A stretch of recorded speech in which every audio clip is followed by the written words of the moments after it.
Here in transition from the old to the new. Hello, Utah, and hello, Arizona. Welcome to the Albertan Coyotes Fan.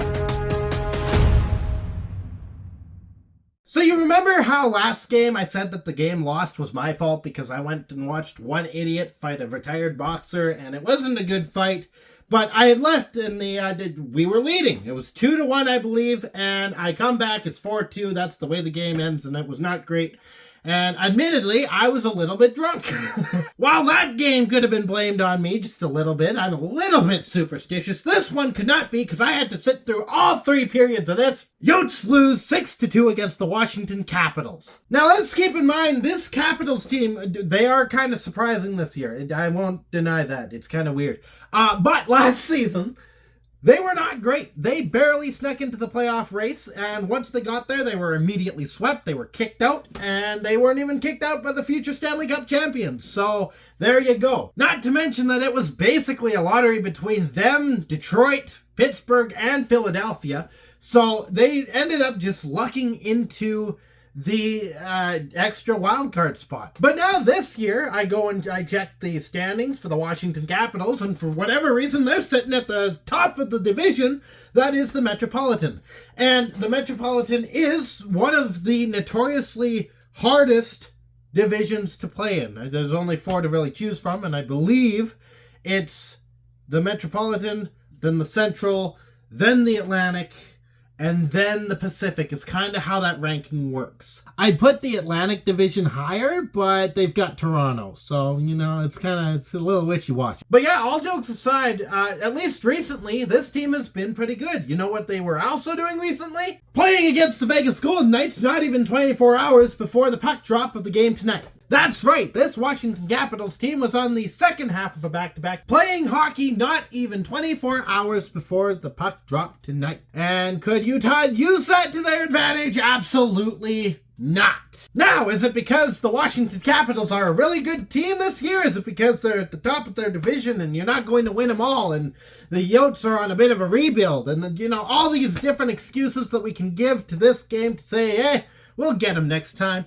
I don't think so. I don't think that's the case at all. I think, personally, that this Utah Hockey Club team sucked tonight. And it's not even, oh, we're on a rebuild bad. It's just we did not show up in this game. Starting right away, I would say the penalties are what killed us, but it's not.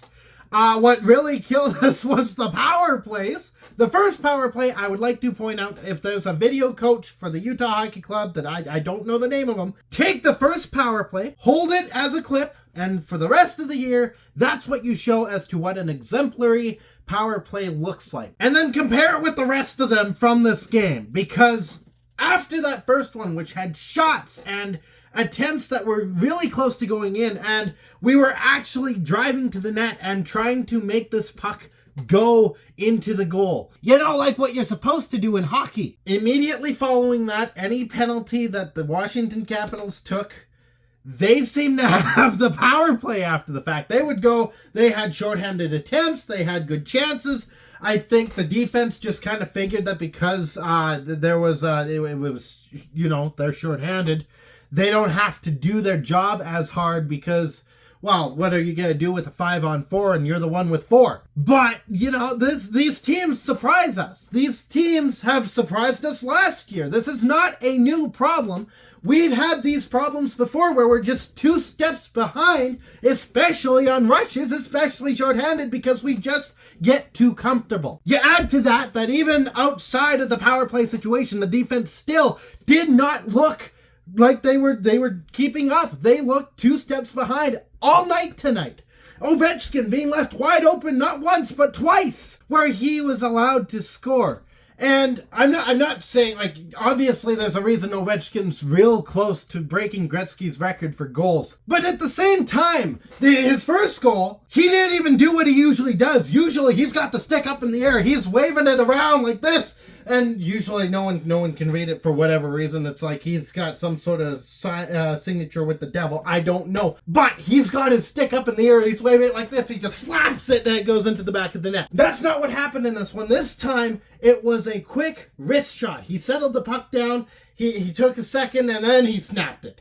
There was time for the defense to do something to get in his way. They know he's going to be there. That's his office. And yet he was allowed to do whatever he wanted to do. And he did it. He scored. He scored twice. The defense needs to be better. And I know that we don't have Marino and Jersey right now. And I know that hurts us just a bit. But that takes credit away. That takes integrity away from the defensemen that we do currently have right now. That takes credit away from Sergachev, who we picked up for his defensive skill. Same thing with Cole, which I may not like his penalty minutes, but because I've been looking for his penalties, I ended up kind of watching him a bit closer in terms of his defense, and his defense is really good. Valimaki, he's good. Kesselring, he's a dark horse. They're good players.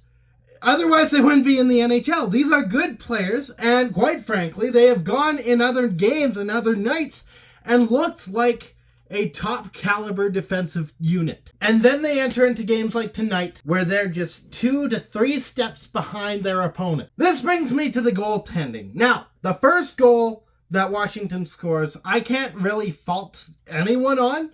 Much less Ingram, because Strome willed that to go in, bouncing it off of Connor Ingram. There's not much you can do about that. The second one, which quite frankly I didn't even really get to see, that one was, right off the face-off. You don't want it to happen. It wasn't pretty. It wasn't great. However, now Ingram's got to try and settle in. And he doesn't do it well. The puck ends up in the back of the net. The next two were Ovechkin. And that's Ovechkin being Ovechkin. I don't think Connor Ingram was totally at fault.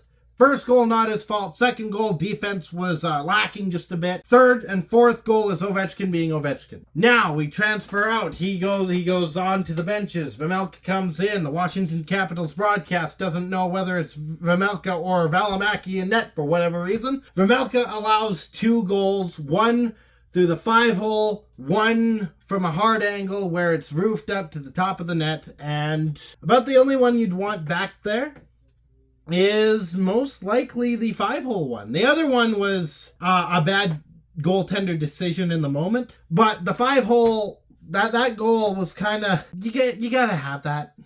You gotta be able to read that. It's coming off of a rush, but these players aren't in the NHL for no reason. They'll make you pay on those mistakes. And again, it was off of a rush where the defense was 2 steps behind. So quite frankly, I don't think that we can blame the goaltending in this one. I will say that I do think on the other end of the ice, we were getting goalied left, right, and center. We had to earn the 2 goals that we did get. Bjugstad and McBain both picking up the loose change, putting those rebounds into the back of the net. And I don't know what blood pact, whose soul was sold, or what happened to bring back the 2018 Washington Capitals, but here we are. That said, if we bring the same effort into next game, which on Thursday it's against the Boston Bruins in Boston, if we bring this same effort into that game, we are going to lose. The Yotes are going to lose, and I'm going to be mad again. We've shown what our potential is. We've shown it before. Carolina Hurricanes, that was the big game that really proved that we know how to play hockey. I would love to see this game, this situation tonight. I would love to see that be the outlier, not the norm. So I'll be back for that one. In the meantime, stay howling. Go Yotes! Thank you so much for watching. If you liked what you saw, you can hit the like button, you can hit the subscribe button. There's a couple of different ways to show your support. If you didn't like it, there's alternative buttons for you. Share this with your friends, and as always, I'll be back.